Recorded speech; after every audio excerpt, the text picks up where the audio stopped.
Hey students, here is lesson 6-5, divide a decimal by a decimal. Here is your learning goal. I can divide a decimal by a decimal. We are on page 245 for our learning goal, so make sure you have, or for our solve and share, so make sure you have that out and open. Grab your book, a pencil, some scratch paper if you don't have it, and let's get going. So Aaron buys erasers for his pencils. Each eraser costs 20 cents. The total cost is $1.20. How many erasers does Aaron buy? Solve this problem any way you choose. So pause here. You can use these grids. You can try to skip count through it, use repeated addition to see how much he would buy. Okay, let's go ahead and try to solve through it. So I'm going to use these grids. Remember, each one would be worth 1/10, or if you're thinking about it in money terms, 10 cents. Okay? Remember, 10 cents and 1/10, that's the same value, the same amount. So I need to be shading in 2 of these little blocks at a time to mark off my erasers. So here is one. Might need a new marker soon.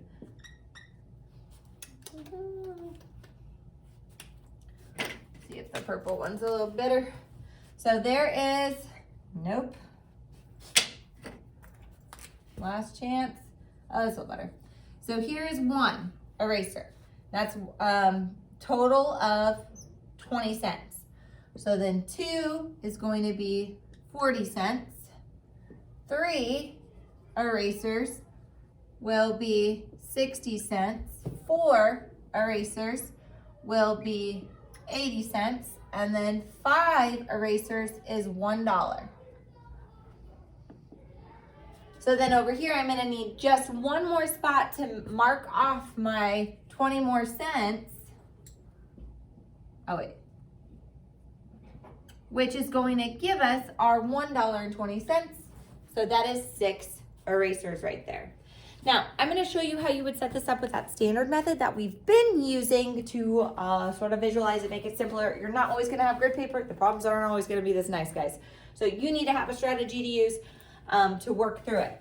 So if I have my $1.20, and I'm going to divide it up by 20 cents. I have to make this an equivalent problem. So you might remember when I showed you that a division problem is like a fraction. Ooh, I guess we do that. So I can make these both whole numbers and make an equivalent fraction or an equivalent division problem by multiplying them both by 100. So when I multiply this by times 100, we move our decimal to the right. 1, 2. 1, 2, and really that extra 0 on the end we don't need, but I'll do it just for this. So we have 120 divided by 2. Now to show that simply over here, I do a little monkey see, monkey do. So we are going to move this over 1, 2 to make it a whole number. I want no decimal numbers with my number over here. I'm going to do the same thing over here. 1, 2. So this side is monkey see, this side is monkey do. So now I have 20 here instead of 2/10, and 120 instead of 1 and 20/100. Now you might remember from our division lesson where if you have zeros on the end of both numbers, we can shorten our problem down, make it a little easier. So I can crisscross out, seen you guys do that. And now I'm really just doing 12 divided by 2, which is 6. So we get our 6 erasers still, but I've just modeled it in a couple different ways. Okay, we're going to talk through our visual learning bridge, talk about our division problems. So here is your visual learning bridge. We are on page 246, so please make sure you have that out and open. Oop, you guys are a little, there you go. Okay, Michelle purchases several bottles of water. Before tax is added, the total cost is $3.60. And the cost of each bottle is $1.20. How many bottles did she buy? So we're dividing 360 by $1.20. So we can use what we know about division with whole numbers to find how many groups of $1.20 are in $3.60. And some of you guys might already be breaking this down. So thinking, okay, well, 1 would go into 3 times. 20 goes into 60 3 times. It's a little bit of an easier problem here. Okay, so what they're having you do is think about $3.60 is the same as 36 dimes. So breaking it down into how many dimes you could have in your hand of it. $1.20 is the same as 12 dimes. So now they can ask how many 12s are in 36. So they're dividing 12 into 36, and 12 will go into 36, 12, 24, 36, 3 times. So she bought 3 bottles of water. Okay, you can also think about it in the same way that I just showed you. So we have our $3.60, and we can divide it by $1.20. So remember how you're trying to make your outside number a whole number. So that's like we're multiplying the outside and the inside by the same power of 10. So this one we're going to multiply by 100, move it over twice. This one we're multiplying by 100, moving it over twice. So now we have 360 divided by 120. Well, you're probably thinking to yourself, well, that seems still kind of hard. Well, we've got zeros on the end of both of our numbers, so we're going to simplify it down. And that's where they got that 36 divided by 12, which is 3. Okay, let's try a couple of problems before you guys do some on your own. So how is dividing a decimal, sorry, we're over on 247, like dividing a whole number? So with both of them, we are putting the divisor into a dividend. So in both problems,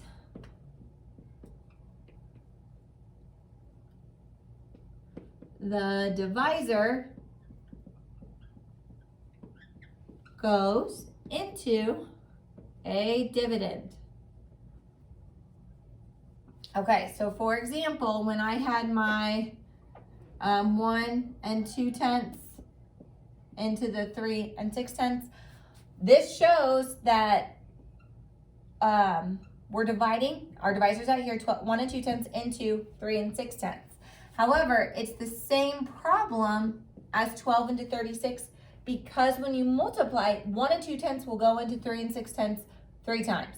That's the same as 12 going into 36 3 times. They're equivalent fractions or equivalent division problems. Okay, we're going to jump over here to number 3, and I'm going to talk about something that is a little bit different when you divide by a decimal less than 1. So when I take 2 and I'm dividing by 5/10, what is going to happen here is I'm getting a bigger number. Let me show you. So let's say I have 2 pizzas. Swoop, swoop. They're beautiful. I am an artiste. No? Okay. This one's not going to be as pretty. Oh, wait. I don't want to do that yet. Sorry. I have full pizzas. I'm not sharing with anybody. We've only got pepperoni on them. No pineapple. Yuck. No. If you like pineapple, that's okay. I mean, I don't, but that's okay.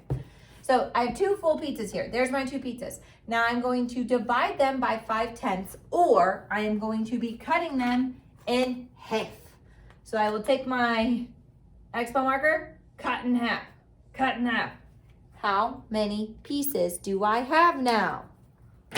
1, 2, 3, 4. So the answer to this will be 4. And I'll show you the standard way in a second. So when I take a number and I divide by a decimal less than 1, my answer gets bigger. It is the opposite of what you think will happen with division, but that is just what will happen, and I showed you why over here. So if I'm going to do this problem just standard way, I'm going to take my 2 and divide it by 5/10. So the first thing I want to do when we're coming back to that standard way so we can solve through these problems without lots of grid paper, we're at home, we're trying to do the best that we can, we are going to move our decimal over 1 spot. So if I move this 1 over spot, that's like taking my 5/10 times 10. That is what it is. And so what I do to the top of my fraction to make an equivalent fraction, I have to do to the bottom. Or over here, I have to swoop my decimal over 1 spot and annex a 0. Remember that all whole numbers have a decimal at the end of them. We just don't normally write them because there's no decimal number after them. But you have to remember that when you've got the whole numbers in there.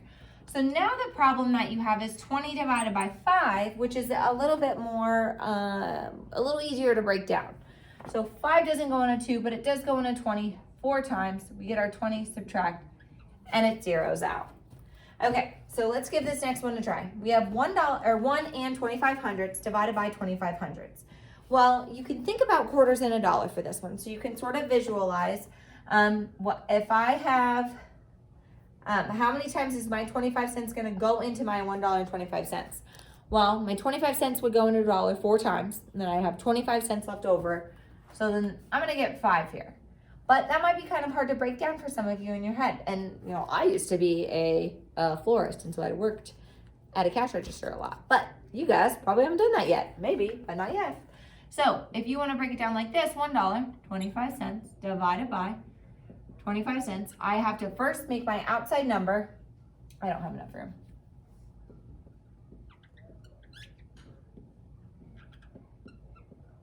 A whole and complete number. So I'm going to be swooping this not one spot because look, oh, that's 2.5. Both of those numbers aren't a whole number yet. So 2 spots. So I'm taking both of my divisor and my dividend times 100. What I do to the outside, monkey see, do to the inside, monkey do. So I'm going to go 1, 2, do. So now my problem is 25 and 125. So you're still skip counting by 25s because 25 isn't, I'm going to write this bigger. 25 isn't going to go in a 1. It isn't going to go in a 12. So if I go 25, 50, 75, 100, 125. You're still getting that 5, and you know, reasoning through it, visualizing it is good, but being able to work that math off the side is important. Okay, I'm going to have you try, let's do number 5 on our own. So you have 2 1/10 divided by 7/10. So don't forget, we can use our little swoop. That's like times 10. Oh, what I do to the outside, do to the inside, swoop. So now you've got a problem that you can really work through, if you're thinking about it that way. Okay, so try that one, write your answer in the box, and then I'm gonna set you up for the next one. Okie dokie.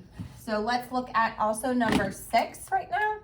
We have 66 hundredths divided by 3 tenths. Or I mean 6 and 6 tenths, sorry.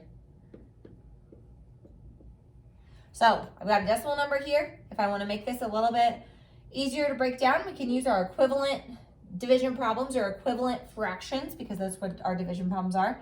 I'm going to swoop this over once. That's like taking it times 10. What I do to the outside, monkey see. I do to the inside, monkey do. Swoop this over once. There we go. So now here you've got a little bit of a different problem. Go ahead and give that a try. Write your answer down below and we will try some in group.